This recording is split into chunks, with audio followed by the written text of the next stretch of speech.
Chris Ulo po at welcome ho dito sa ating munting programa. Pag-usapan ho natin itong si Digong. Oho, may ginawa na naman ho kasing press conference. May ginawa na naman hong, ewan ko, nagpapapansin na lang din ho kasi ito eh. Ewan ko ba, bakit parang,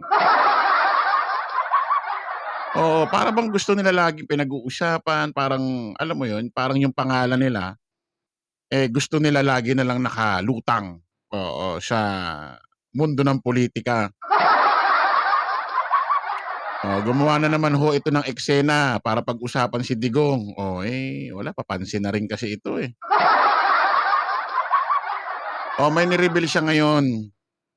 Tatakbo daw ho siya ng pagka-mayor dyan sa Davao. Tindi nyo naman, ano? Tindi, no?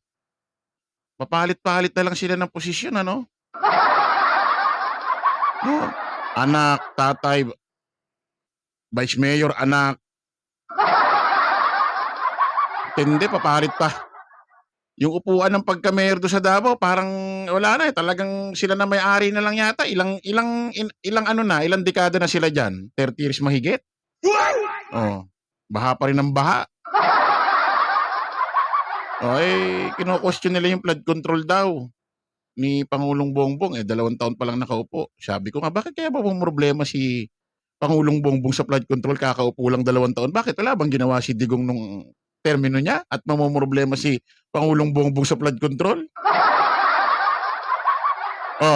Ngayon, tatakbo raw ho ito ng mayor daan sa Davao na naman. Hindi ang puto. At meron ho siyang inamin, meron daw ho siyang sakit. Cancer sa utak. Cancer sa utak. Hindi ko alam kung saan siya may cancer. Basta sabi niya, meron daw siyang cancer. May cancer siya, tapos tatakbo siya. Ewan ko rito sa matandang ito, ang gulo na kausap. Magulo na kasing paiba-iba na kasi ang ano nito. Ang iniisip.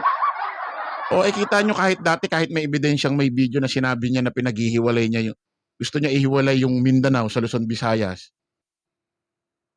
Nung sinabi niya yun, mga ilang araw, sabi niya, wala raw siyang sinabing ganon. Isipin mo, nakakaya niyang i-deny kahit may video. May video. Pero kaya niya i-deny.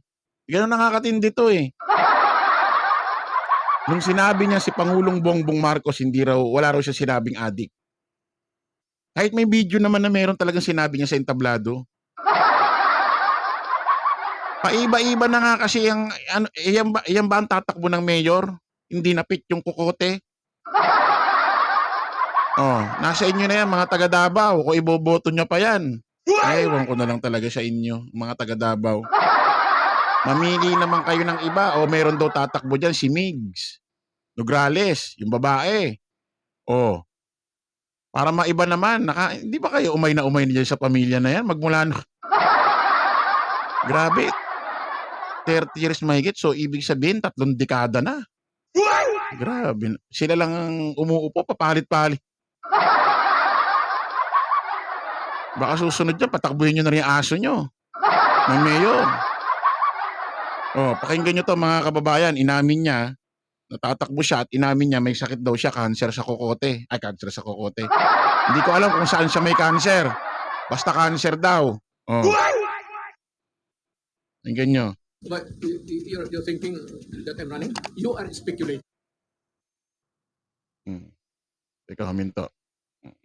that I am running. Yan ang isip ninyo. Sige, tatakbo na lang ako. Gusto ninyo, I am open to suggestions from the media. What do you think I should be gunning for? Of course, mayor tayo. Yan ang gusto. Is it a public clamor? Ang sa media?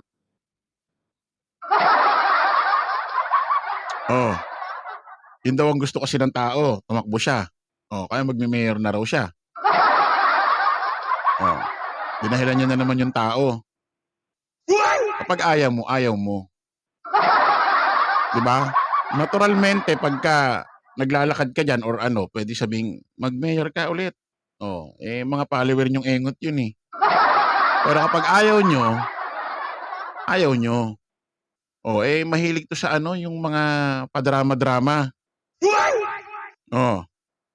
Tatakbo raw. Tapos ngayon mamaya aminin niya may sakit daw siya. Tapos tatakbo. Ang gulo, no? Oh, ngayon natin. Is the media's sentiment now reflect the community ano? Yes, of course. Gusto ng tao ibig sabihin, sige, magmayon tayo. Kasi ako matanda na 73 ako ngayon. May cancer kasi ako. Merong trabaho mas maganda pa dyan sa magiging politik. Oh, inamin na ni Digong nyo, may cancer daw. O, mga taga Davao.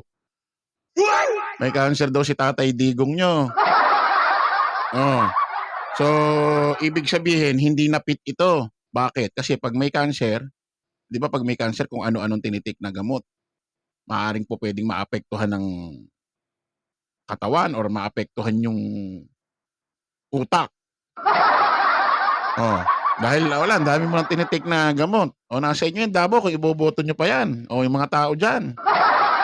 Boboto nyo pa ba to? Parang wala na sa sarili. Iba-iba na sinasabi. Pag ito naging mayor nyo, nako, kawawa kayo dyan. Ewan ko lang. Ha?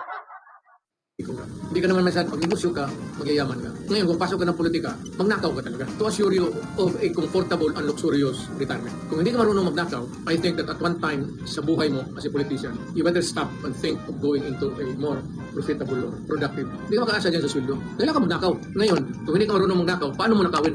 You have to falsify, you have to ghost project. Hindi natin kaya yan. Kasaya naman yung legacy ng tao. Lumalabas sa bibig ni Digong yung ano, no? No? No? Lumalabas sa bibig ni Digong yung mga style niya eh. Mga nakaw-nakaw sa gobyerno. Oo, nako. Digong, ikaw raw ambassador ng ano ngayon ng Ingat Yaman ni ano, ikaw raw Kati Waldas Ay, Kati Waldas. Ikaw raw yung ano iingat ngayon sa yaman ni Kibs, ng tropa mo. Oh, ng best friend mo, ikaw raw. Oh. Baka naman may pinatatago ka talaga dyan. Baka lang naman baka lang. Baka may pinatatago ka naman dyan ng mga yaman. Kay Kibuloy, kaya ikaw na lang ang nag-turnover. Oh, hindi ko naman sinasabing yung mga pinatago mo halimbawa galing sa illegal or galing sa nakaw. Baka meron kang pinaiingatang mga ingat yaman dati pa. Oh. Kaya siguro ikaw napili ni Kibs. Oh. Baka naman meron ka talagang mga ari-arian dyan. Tuloy natin. Tapos sisirain. Oh. Ayan mga kababayan, si Digong daw tatakbo ng mayor. Oh. Pero may cancer. Oh, may cancer. Hindi natin alam kung ano 'yon, kung anong ano niya diyan Kung saan siya may cancer. Kung saang parte ng katawan. Oh, alam mo naman ito.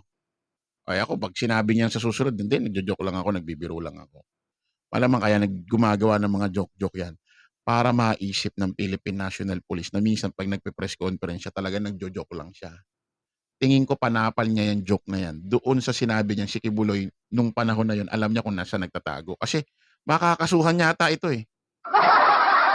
ng obstruction of justice. Oh, tingin ko, baka kaya siya nagbibiro ng ganyan, panapal na, alam mo yan, mind conditioning yung Philippine National Police or yung tao na talaga nagjo-joke lang siya. Kasi marami siyang sinabi about kay Kibs. Alam niya na kung saan nagtatago. Oh. Dati doon sa Davao, nagkaroon sila ng press conference ni Alvarez. Oh, si Alvarez, yung nagkaroon sila ng, hindi, ano yata kayo, doon sa lugar yata ni ano yun ni Congressman, Speaker Martin Romualdez. Oh, nagsimba yata sila ni Baby Bastinya. Si Baste. Tapos after noon, nagkaroon siya ng press conference. Katabi niya si Parantang Alvarez na bawat salita niya nasa gilid, ganito ng ganito.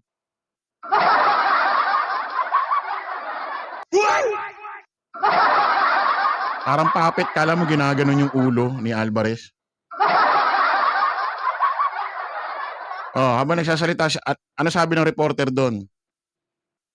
Oh, nung mga time na yon na nagtatago pa si Kibuloy, ano sabi ng mga reporter? Kailan kayo huling nag-usap ni Kibuloy? Ang sabi ni Digong, kanina lang, diyan sa baba, sa downtown. Oh. Diyan sa restaurant, diyan sa baba, sa downtown. Oh. Oo. Sabi niya, wala naman pakialam yung mga waiter. Yung restaurant, importante magbayad ka lang. Oh. Isipin mo, ng mga panahon na yun, hinahanap siya ng Philippine National Police, ng NBI. Sige, Buloy. Oh. Tapos siya, nakakausap niya lang pala sa restaurant, personal. Oh. Di parang pambabastos, parang sinabi mo na, hinahanap ng pulis, hinahanap ng NBI, pero ikaw kaya mong kausapin sa restaurant. Para bang pinakikilala niya, talagang malakas siya sa Davao. O after na nasundan pa, alam niya raw kung sabi niya, alam ko naman kung nasan si Buloy eh. Pero, hindi ko sasabihin. Secret. Oh. Kakasuhan yata ito ng obstruction of justice, pinag-aaralan yata ng Philippine National Police. Kaya siguro yung mga ganyan-ganyan joke niya, panapal niya ron para kunyari, pag binawi na naman niya sa susunod na araw, maniwala man kayo sa akin, ay, wala naman akong cancer, binibiro ko lang kayo, ah. Ngayon, minamind conditioning niya yung Philippine National Police, taong bayan, na talagang palabiro lang siya. Style niya yan eh. Style niya. Ay, nako mga kaba. Nasa inyo na yan, Davao ha? Okay. Kita-kita po ulit tayo sa susunod na vlog. Maraming salamat po. Lagi natin tatandaan, don't follow the majority, follow the right way. Maraming salamat. Kita-kita tayo ulit. Bye-bye.